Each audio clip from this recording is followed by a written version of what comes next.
am the writer and creator of 357 Magnum Opus. I'm here in Chicago, and I want you to follow Raze Chaos on YouTube. And welcome back, everybody. My name is Billy, and this is Raze Chaos. That was stupid. Welcome back, everybody. My name is Raze Chaos, and this is Billy. And you've made it back to my channel.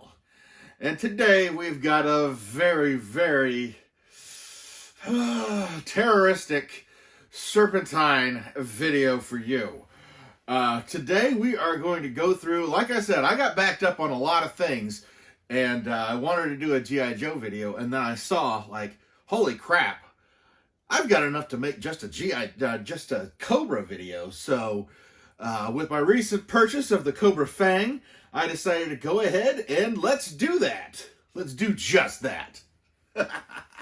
So I think I'm going to go ahead and save the Fang for last, and I totally didn't arrange that in this manner. So yeah, let's get to it. Let's get to some of the lesser ones, lesser characters, I guess you'd say. So I think we're going to go ahead and start out with the Cobra Red Ninja.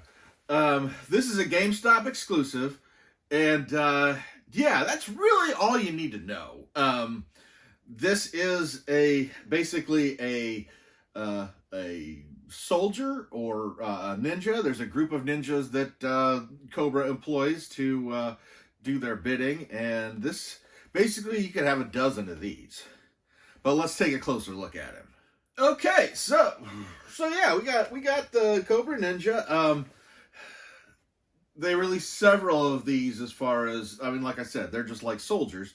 So you could have like half a dozen of these guys, and they're just like all out there, and they are fully equipped. You can see all the throwing stars and knives attached to the holding.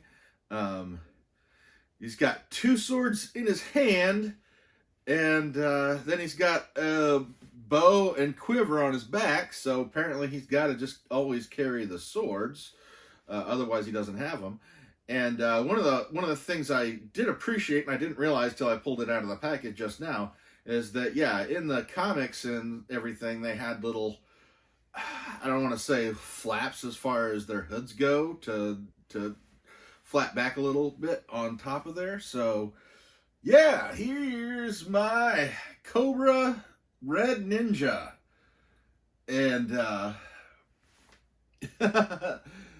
yeah, so that's awesome. Next up, we've got the Cobra B.A.T.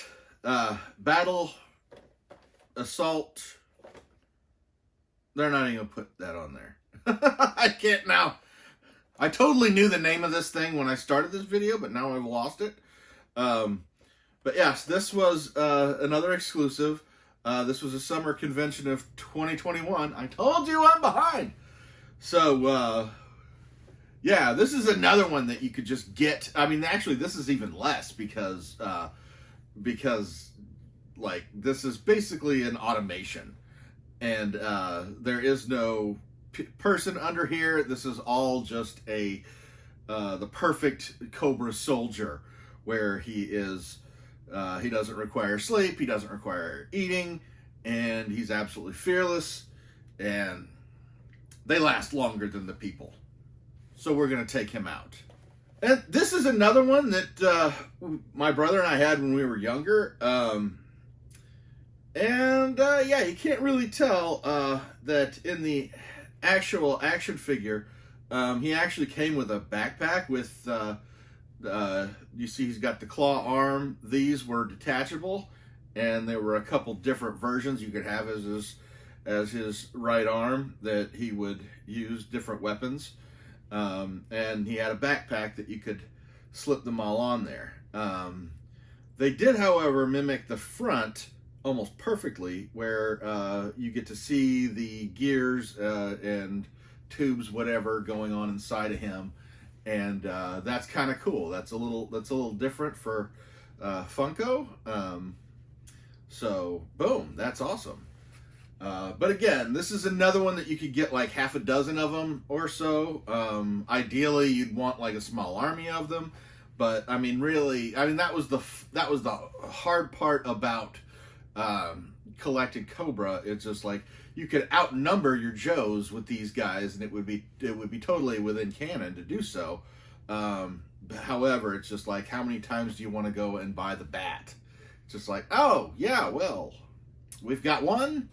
I don't want to get another of the same toy, even though that would actually make sense. But still, when you're spending your money, it's like, do I really want a bunch of the same thing? So yeah, that was the little paradox that was collecting G.I. Joes at the time. And now I think we're going to get into the higher echelon of Cobra, the deeper characters, I guess you'd say. We're going to go ahead and start out with the girl on the end there, one of the handful of female characters that G.I. Joe did. So, yeah, Baroness is one of those characters that I never really cared about when I was a kid. I mean, she was a girl, and I didn't really want to play with girls. And I always thought, God, she's just head to toe in black, and she's got glasses, so that must mean she's a nerd. Honestly, as a kid, I always thought glasses meant nerd. And then I got old, and then I needed them. And you're not a nerd just because you wear glasses. But yes, this is one that as I got older, I appreciated her more because I learned more about espionage, and as I moved away from the toys and started reading some of the comic book stories in it, I realized just how dangerous she actually was. And yes, 8-year-old Raze would not have picked this up because, yeah, aside from holding a gun, she just really wasn't interesting. But as an adult, I appreciate what she is, and I appreciate the level of cosplay that they have given her, just as far as fandom goes. I love how they did the glasses. I love how she's like wearing armor, which I didn't really realize that's what she was wearing when I was a kid. So she's full on in armor. She's the espionage. She would, disguise herself as whoever. And, it was one of those common traits where being female, especially in the 80s, she would have been able to hide in plain sight. Because women were still overlooked even in the 80s. And yeah, that would make her a perfect espionage agent. And of course, as time's gone on and women have become more recognized, they just basically had to make her better at espionage, which I thought that was a great parallel for the character to go through. And there's a lot of backstory to her. But when you get it, you get the original Larry Hama G.I. Joe stuff, because he's the guy that actually wrote the profiles on the back of the thing. It was mostly one guy who did all of those, which is pretty impressive. And he also helped shape the Marvel comic when that came out. But then later on, they had like Dark Horse did some, a couple other independent comics have done their own G.I. Joe stuff as they've gotten licensed, and they've all like altered them in that way, and they've fleshed out the characters a lot differently. Yeah, she is one that has definitely benefited from that. So yes, this is a must-have for any Cobra collector. And next up, we have one of my favorite character. Was weird freaking character. My brother and I even laughed at this like within the last couple of years when we talked about this character, because it always cracked us up. And it is Dr. Mindbender with the bare chest and these straps and the codpiece, whatever. He was Dr. Mindbender. He was one of the creepier characters in the cartoon. And he was actually one of the creators of the B.A.T, which I showed earlier. He used his technical know-how for that, and he also used his genetic know-how to help make Serpentor to rival Cobra Commander as the leader of Cobra, getting DNA of like Attila the Hun and several other, like Napoleon Bonaparte, and apparently he grew a person out of that. There were several people, but yeah, for some reason I remembered them having to go to Castle Dracula, but none of the literature I've seen has mentioned that in there. But I always thought that was cool. But one of the things that always struck me as odd is with this entire character design and being this evil scientific genius and everything. When you broke it all down, before he had joined Cobra, this, ruthless terrorist organization, he was actually a dentist. It's like, what? How does a man go from being a dentist to genetically modifying people and creating these attack war? It's just like something had to bend his mind. But still, it's a very cool pop, and visually, he's hysterical. Let's be honest, he's hysterical. And now we are going to go to what, honestly, in most all cases, is one of the most despicable members of Cobra. He is Zartan. Zartan was terrifying as far as being a little kid. He was scarier than Cobra Commander in a lot of ways.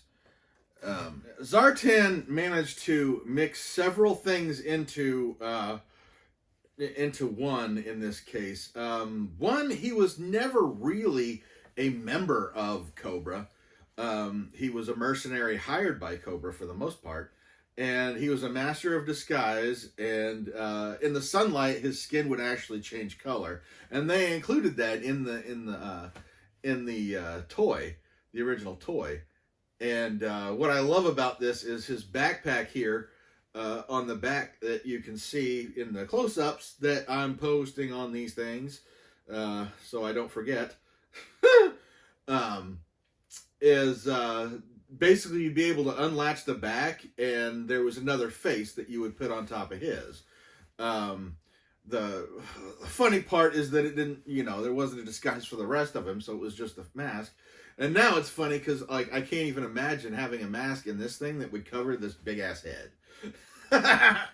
But yeah, he had, a motorcycle gang that he would drag with him, and they were the Dreadnoughts, and they all were simpletons, and they were basically a gang. And he apparently is the guy who killed Storm Shadow's master or father. I don't remember exactly how that worked, but that was how Storm Shadow went from Cobra to not being Cobra anymore. And he was also Snake Eyes' master, and Zartan killed that person. In one iteration, they, like I said, there's been several, so it's kind of hard to track. But still, this is awesome, and yeah, he is one of those characters. He's one of the enduring characters of G.I. Joe. I have to believe that a lot of it had to do with just how mysterious the character in general was. So yeah, that is another awesome piece to this G.I. Joe collection. And now we have the 2022 Summer Convention Limited Edition. I believe it was a GameStop exclusive. I got it at GameStop. I ordered it from GameStop. And that is Serpentor. And I remember when this came out, he was a mail away initially. He came with a chariot that he would ride on. He was the Cobra Emperor. And this was also obviously a really cool design, with a snake head with his mouth. Like I mentioned with Dr. Mindbender, he, in some iterations, he is grown genetically grown to be the Emperor of Cobra. He was supposed to be a much better leader than Cobra Commander. And in some iterations, he was simply a figurehead.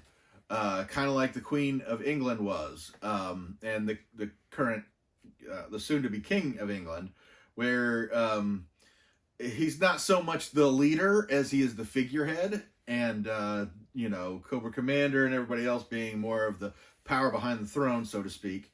But I always loved that he always ended every statement he made with, "This I command!" And yeah, he definitely played the part of a massive terrorist leader. And obviously, if you're grown and not born, you're going to be a little weird, I think. But yeah, the character design, there's even a texture to the cape, which is cool. Because I actually remember the toy when this came out. There was a texture to his cape and armor and everything. And I also remember, even though the helmet was not removable, we got that sucker off. And his head was in the shape of the helmet underneath it, to where he had the bumps where the eyes are and the and the thing. So yeah, the G.I. Joes that I had ended up meeting their fate with a BB gun firing squad, which I have a feeling a lot of them did. And now it's time to bring out the boss. Yes, I